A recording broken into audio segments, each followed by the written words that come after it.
News 42 Kannada.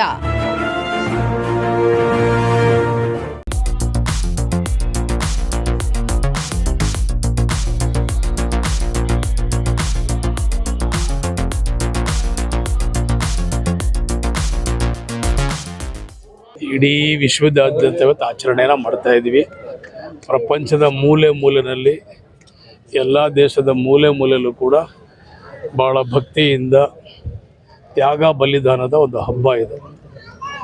ಭಗವಂತ ಮತ್ತು ಭಕ್ತನ ಮಧ್ಯೆ ಇರುವಂಥ ಒಂದು ತ್ಯಾಗ ಬಲಿದಾನವನ್ನು ಪರೀಕ್ಷೆ ಮಾಡುವಂಥ, ಪರೀಕ್ಷೆ ಕೊಟ್ಟಂಥ ಸಂದರ್ಭದಲ್ಲಿ ಯಾವ ರೀತಿ ಭಕ್ತ ಭಗವಂತನನ್ನು ಪಾಲನೆ ಮಾಡ್ತಾನೆ, ಅವನ ಆದೇಶ ಯಾವ ರೀತಿ ಭಕ್ತಿಯನ್ನು ತೋರಿಸ್ತಾನೆ ಅಂತ ಹೇಳೋದಕ್ಕೆ ಒಂದು ಉದಾಹರಣೆಯ ಹಬ್ಬ ಇದು. ಸೊ ನಮ್ಮ ಪೈಗಂಬರ್ ಹಜರತ್ ಇಬ್ರಾಹಿಂ ಖಲೀಲುಲ್ಲಾ ಅವ್ರಿಗೆ ಮಕ್ಕಳಿರಲ್ಲ. 80 ವರ್ಷ ಆದಮೇಲೆ ಅವ್ರಿಗೆ ಒಂದು ಮಗ ಹುಡ್ತಾರೆ, ಇಸ್ಮಾಯಿಲ್ ಅಂದ್ಬಿಟ್ಟು. ಹಜರತ್ ಇಸ್ಮಾಯಿಲ್ ಅವ್ರ ಹೆಸರನ್ನು ಇಡ್ತಾರೆ, ಅವರು ಪೈಗಂಬರ್ ಆಗ್ತಾರೆ. ಸೊ ಆಗ ಅವರ ಕನಸಿನಲ್ಲಿ ಒಂಥರ ಬಲಿ ಕೊಟ್ಟಂಗೆ ಆಗಾಗ ಕನಸು ಬೀಳ್ತದೆ. ಭಗವಂತನ ಕೇಳಿದಾಗ ಬಲಿ ಕೊಡಿ ಅಂತಾರೆ. ಇವರು ಬಲಿ ಕೊಡ್ತಾರೆ, ಪ್ರಾಣಿಗಳ ಬಲಿ ಕೊಡ್ತಾರೆ. ಆದರೆ ಅದು ಒಪ್ಪಿಗೆ ಆಗಲ್ಲ ಭಗವಂತನಿಗೆ. ಕಡೆ ಅವರೇ ಕೇಳ್ತಾರೆ, ನನಗೆ ಅತೀ ಪ್ರೀತಿಯಾದಂಥ ವಸ್ತು ನನಗೆ ಬಲಿ ಬೇಕು ಅಂತ ಕೇಳ್ತಾರೆ. ಆವಾಗ ಅವ್ರಿಗೆ ಅರ್ಥ ಆಗ್ತದೆ, ನನ್ನ ಮಗನಿಗೆ ಬಲಿ ಕೇಳ್ತಾ ಇದ್ದಾರೆ ಅಂದ್ಬಿಟ್ಟು. ಸೊ ಮಗನಿಗೆ ಭಗವಂತನ ಆದೇಶ, ಭಗವಂತನಿಗೆ ಇಷ್ಟ ಇದ್ಮೇಲೆ ನಾನು ಯಾಕೆ ಕೊಡಬಾರ್ದು, ಭಗವಂತನ ಬಿಟ್ಟರೆ ಬೇರೆ ಯಾರೂ ಇಲ್ಲ, ಭಗವಂತನಿಗೆ ನಾನು ಇಷ್ಟೊಂದು ಹತ್ತಿರವಾಗಿ ನಾನು ಪ್ರೀತಿಯಿಂದ ನನ್ನ ಭಕ್ತಿಯಿಂದ ನೋಡ್ಬೇಕಾದ್ರೆ ನಾನು ಬಲಿ ಕೊಡಲೇಬೇಕಂತೇಳಿ ಮಗನ ಕರ್ಕೊಂಡು ಹೋಗ್ತಾರೆ.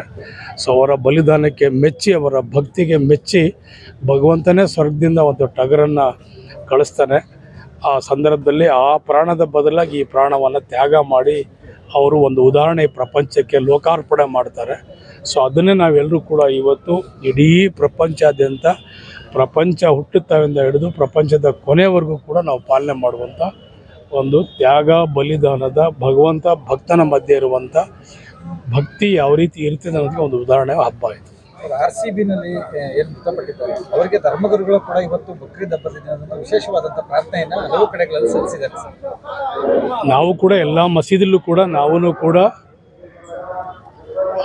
ಅವ್ರಿಗೆ ಭಗವಂತ ಅವ್ರಿಗೆಲ್ಲರೂ ಕೂಡ ಒಂದು ಶಾಂತಿ ನೆಮ್ಮದಿ ಕೊಡಲಿ, ಅವ್ರ ಮನೆಯವ್ರಿಗೆ ಆ ದುಃಖ ಭರಿಸುವಂಥ ಶಕ್ತಿ ಭಗವಂತ ಕೊಡಲಿ ಅಂಥೇಳಿ ನಾವೆಲ್ಲರೂ ಕೂಡ ಎಲ್ಲ ಮಸೀದಿಗಳಲ್ಲೂ ಕೂಡ ನಮ್ಮ ಯುವಕರು ಇರ್ಬೋದು, ಹಿರೀಕರು ಇರ್ಬೋದು, ಎಲ್ಲ ಗುರುಗಳಿರ್ಬೋದು, ಎಲ್ಲರೂ ಕೂಡ ನಾವು ಕೂಡ ಈ RCBಲಿ ನಡೆದಂಥ ದುರ್ಘಟನೆ ನಾವು ಕೂಡ ಅದಕ್ಕೆಲ್ಲರೂ ಕೂಡ ಆವತ್ತನೇ ನಾವೆಲ್ಲರೂ ಕೂಡ ಪ್ರಾಮಾಣಿಕವಾದಂಥ ಒಂದು ಭಕ್ತಿಪೂರ್ವಕವಾದಂಥ ಪ್ರೇಯರ್ ಕೂಡ ನಾವೆಲ್ಲರೂ ಕೂಡ ಮಾಡಿದ್ದೀವಿ. ನ್ಯೂಸ್ 42 ಕನ್ನಡ.